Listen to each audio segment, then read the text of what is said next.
Receiving a financial aid refund can be a huge relief. It can give extra money for unexpected expenses or ones that you know are coming that are not covered. It can also do a lot of other things. So in today's video, I wanted to talk about how to use a financial aid refund wisely, because you and your student, if you're in this situation, then hopefully that'll be something that continues every single semester. So we really need to be strategic with this money. So let's talk about how to make the most of a financial aid refund. Now make sure you hit subscribe, because every week we have a new strategy for you and your student to work towards a debt-free degree. So hopefully we can increase the chances of getting a refund every single semester. Hey there, my name is Jocelyn Pearson, founder of the scholarship system, and this is what we do. We help families build strong financial futures rather than ones buried in student loan debt.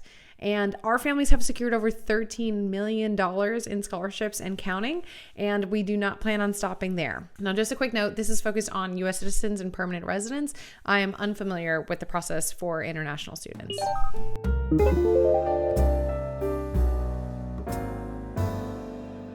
Now, when it comes to getting a financial aid refund, this is something that we actually have to be very careful about.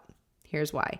Once I was talking to a student who unknowingly borrowed $13,000 over the course of their degree because the way that it was worded on their financial aid package, they had this extra amount and they said, "Do you want it in a check?" And they said, "Sure." And so they accepted the package, received the overage check, and spent it on what they needed to spend it on.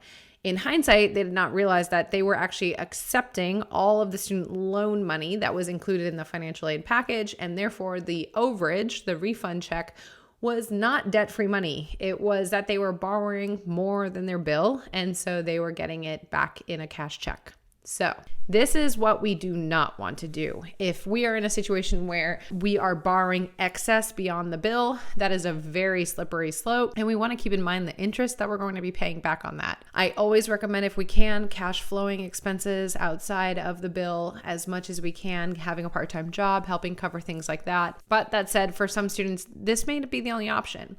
Now, on the other side, there's students that are in situations like myself, where we actually received enough debt-free money where it covered the bill through the university plus some. So I actually had enough where every semester the bill was completely covered for, and I had thousands of dollars left over every single semester. And so the university would cut me a check for that. I denied student loans. I had to sign something. I had to click a bunch of buttons saying, yes, I understand. I'm saying no to the student loans. So they really did make it an effort to not borrow money, even though I had all that scholarship money. But I did not, yet I still got an overage check, but it was debt-free money. It was extra scholarship money that I had. So that's the situation we want you and your student to get into. And no matter which source it is, again, I really don't recommend borrowing and getting an overage check, but we're going to talk about what to do with the money if a student does receive an overage check. Now, that said, if you and your student need more scholarship money, then I do have a free 1-hour webinar where I cover my 6 steps to how I got that 6 figures and how families have gotten over that $13 million hump. So if you go to thescholarshipsystem.com/free webinar, you can register for that, or you can click on this video, open it in a new tab, and watch it after we wrap up. I will also link to all of the tools I mentioned in the description down below. So first and foremost, if we have an overage check, we always want to make sure that we are covering essential expenses. So using this for required, necessary living expenses, maybe rent, utilities, groceries, transportation. Maybe we need certain kind of technology for classes, whatever's required but not necessarily in the college bill. That is where we want to focus first. This will help alleviate stress on a student. It can let them focus on their studies instead. So we want to be careful. If your student is getting an overage check, we want to make sure we're having a discussion with them so that they don't just go and take it and buy a million pizzas for all their friends on the dorm floor. Okay. So I would love to say that every student makes the right decisions with this money. In reality, that's not always the case. So this is something that you will know your student better than anyone else, and finding a way that works with them on how to manage the money, that will be best. Second is to purchase academic supplies. So maybe we need textbooks, software, educational materials. Again, I would even include this in the previous section, kind of required things, but this is more for class versus for living. And they're required for academic success, and they can often be quite costly. So this is definitely something that we want to make sure we cover. Then the third option. So once we have our living costs covered, we have our college costs covered, we have any surprise expenses in either of those covered, the next thing could actually be paying off debt. So we had a student that comes to mind right away with this, where first year they had to borrow $9,000 and then they found the scholarship system. After that, they actually got to where sophomore year they broke even, junior year overage check, senior year overage check. Once she got to that status of an overage check, they were actually able to take that money and get and go back and pay off that $9,000. So, and I'm not saying fully, but they put the money towards it and paid that off before they really accumulated a ton of debt. So this is a fantastic option if we do get to that overage money and we can breathe, we can live comfortably. Maybe a part-time job can get us through with whatever other expenses we have. The next thing that a student can do is save for future expenses. So maybe next semester we don't necessarily have it all covered. We can put this away for then. Maybe they just want to put away for a rainy day.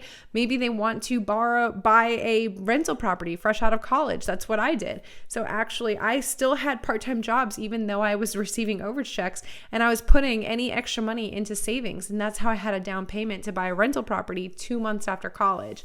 So this is the next step, right? It's making sure all our expenses are covered, paying off debt, and then putting away some money for a rainy day. Now you may want to kind of flip those a little bit, put some money away and then focus on the debt, but then I would say you can go back to that saving. A next option could be investing in their education in other ways. Maybe they want to take extra hours and graduate faster, so maybe paying more now might save them a whole semester down the road. Maybe they can take extra courses or certifications or unpaid internships, things that will really make them more competitive and improve their chances in the job market down the road. The next one I have on my list is actually emergency fund, which I would roll this back into saving earlier, how I mentioned putting the money away for future expenses.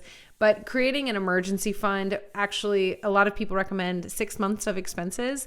That was my rule of thumb. Once I graduated college, I wanted to make sure that I had a good buffer. Some do 3 months of expenses, which is also amazing.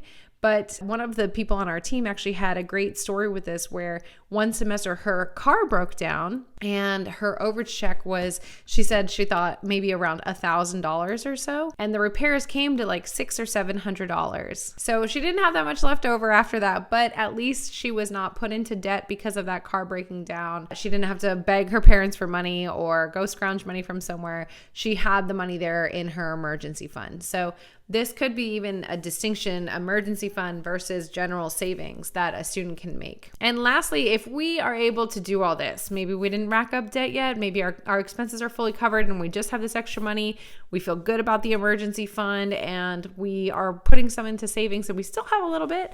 If that's the case, then there's smart spending. So enjoying maybe a little bit of the money, but not going too overboard. Of course, we don't want to go and blow it on luxury goods, but if your student has something that they've really wanted for a long time, maybe they want a professional camera or some kind of new equipment for their podcast or what have you, then responsible spending that is exciting and fun for them. They earned it. It's hard-earned money for sure. Again, this is not something we do with an overage check that's because of debt. Okay. If we are to this point and it's from debt, we borrowed too much. Okay. Then the money needs to go into a bank account and save it for next semester and we borrow less. Okay. But if this is scholarship money and we have that much left over, then we might be able to buy some things that can be enjoyable, exciting, and also good for our future. Okay, comment below. Is there anything that we are missing? Is there something that you think the money should go towards? Let me know in the comments below. I would love to see. And if so, that might give other families ideas that they are considering everything.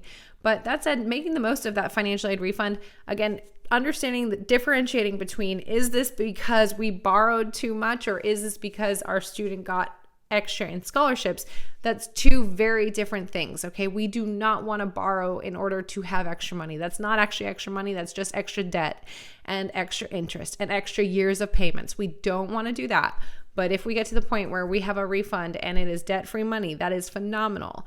And then we can work our way through these categories. So using that money wisely will set your student up for a much brighter future down the road. All right, don't forget to check out that free webinar at thescholarshipsystem.com/free webinar, where I cover how to get scholarships to where we get to this overage check, this financial aid refund. And also hit subscribe, because every week we have a new strategy for you on how to work towards that debt-free degree. I'll see you in the next video.